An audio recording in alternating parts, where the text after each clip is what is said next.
AIDS doesn't get talked about very often anymore. Unless, of course, you're friends with me, or happen to talk to me at a bar, or at a party. Maybe that's why I'm single. The reason why we don't talk about HIV or AIDS very often in Canada anymore is because we've come a really long way in the treatment of people living with HIV. So much so that AIDS-related deaths has dramatically reduced amongst most populations. And also, people living with HIV that are on treatment and adherent get to the point where they become virally suppressed and essentially cannot pass the virus on.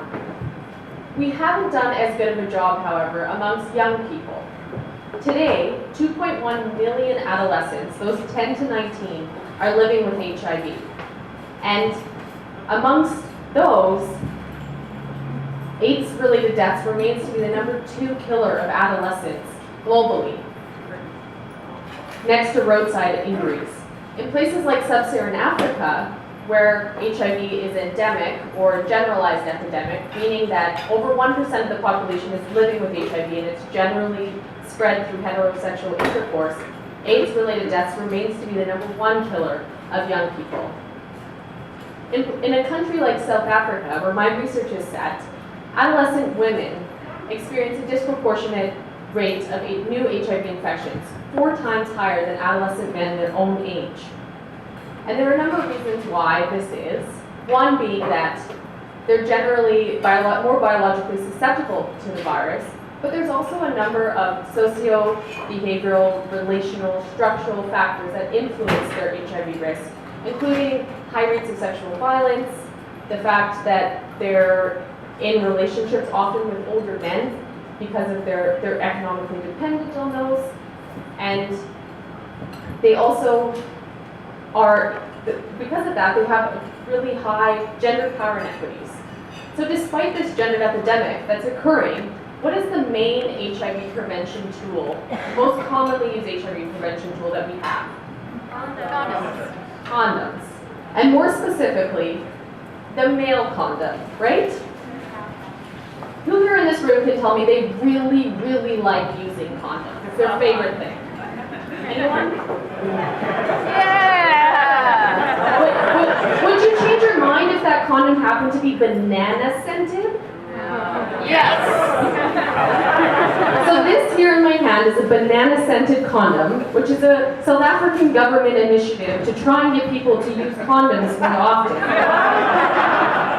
And the South African government has spent millions, if not billions of dollars trying to promote increased condom use.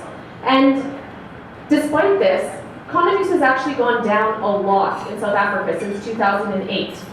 So my research has really looked at why is this? Despite this gendered epidemic and South Africa's initiatives to not only increase condom use, but increase young women, specifically, negotiation skills of condom use. And so what I looked at is this construct of sexual self-efficacy, or condom use self-efficacy, which is one's confidence in their ability to use condoms. And if this actually translates into condom use for men and women. And what I found is that young women generally have quite high condom use self-efficacy because programming has been targeted towards them. But when we looked at this in relationship to consistent condom use, we found it wasn't significant for women, but it was for men. And so what I think that means is that we really need to engage young men in HIV prevention initiatives at a young age so that we can start shifting these harmful gender norms that later translate into the perpetuation of gender-based violence. And for young women, we need to start looking at the larger social structural factors that influence their HIV risk. And perhaps we need to move away from the archaic use of male condoms as the main HIV prevention mechanism that are more female-centered and controlled, and perhaps that aren't the female condom. Because do you think that negotiating a male condom might be difficult? Have any of you ever seen one of these things? Do you think that this might be easier to negotiate? I don't think so. Thank you.